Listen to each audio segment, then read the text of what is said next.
Inilah suasana bis Trans Hulontalangi Trayek 1B pada jam operasi saat tim kami mencoba menggunakan jasa angkutnya. Sunyi tanpa penumpang. Dalam kesempatan itu juga tim kami mencoba mewawancarai supirnya seputar pendapatan bis Trans Hulontalangi.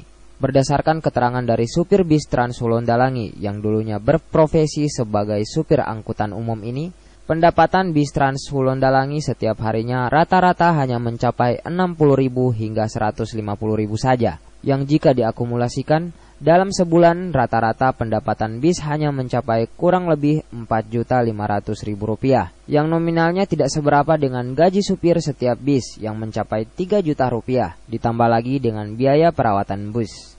Ini ya lumayan tuh. Penghasilan biasa satu hari berapa? Sampai 60. Untuk trayek.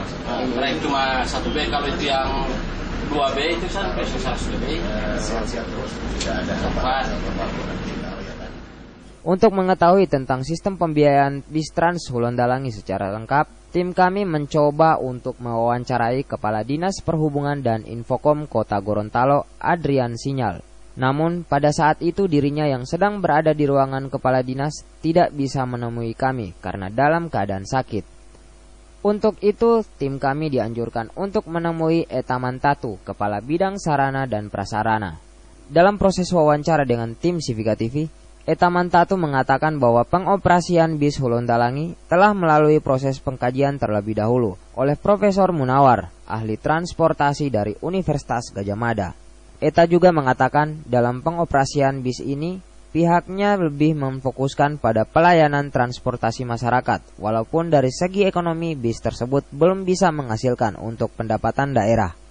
Sebenarnya sebelumnya ini memang bis Trans Hulontalangi pengoperasian itu sudah melalui pengkajian yang matang, yang mana hal itu dilakukan oleh seorang ahli transportasi, dalam hal ini Profesor Dr. Munawar, ahli transportasi dari Universitas Gadjah Mada. Jadi kajiannya dilakukan setahun lalu sebelum ada pengoperasian busway. Itu dilakukan selama tahun 2009 di masa pengoperasiannya itu kajian itu. Sebenarnya bukan tidak sesuai dengan kajian itu kan dilihat dari berbagai sektor. Jadi mengenai masuk kosong itu saya kira yang lebih sekarang ini kita tingkatkan publikasinya saja. Iya. Untuk kegiatan publikasi kalau dibilang tidak sesuai itu saya kira keliru, karena kajian itu sudah dilakukan secara nyata dan hasilnya sudah ada. Kemudian kenapa dia masih kosong-kosong? Saya kira lebih banyak itu publikasinya, masyarakat lebih masih belum mengetahui di mana mereka akan naik maupun akan turun serta di mana tempat-tempat shelter yang ada. Terus untuk dari segi penghasilan atau dari segi tinjauan ekonominya, gaji atau pengeluaran yang dikeluarkan oleh Dinas Perhubungan atau pemerintah kota sendiri lebih besar untuk menggaji supir dibandingkan penghasilan yang didapatkan. Bagaimana itu? Ya, kalau kita lihat sekarang ini memang dari segi penghasilan masih agak rendah dibandingkan dengan kita membayar gaji sopir, tapi akan terus kita tingkatkan untuk pendapatannya itu. Kalau sekarang ini kan kita lebih untuk peningkatan pelayanan, segi pelayanan kepada masyarakat dibandingkan kita mengejar target-target ekonomi, tapi bukan berarti kita tidak memperhitungkan aspek ekonominya. Makanya dalam hal ini kami dari pemerintah Kota Gorontalo dalam hal ini Dinas Perhubungan akan terus berusaha untuk meningkatkan pendapatan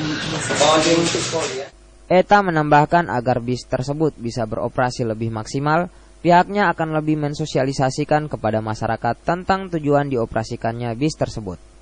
Dari Kota Gorontalo, tim liputan Civica TV menginformasikan.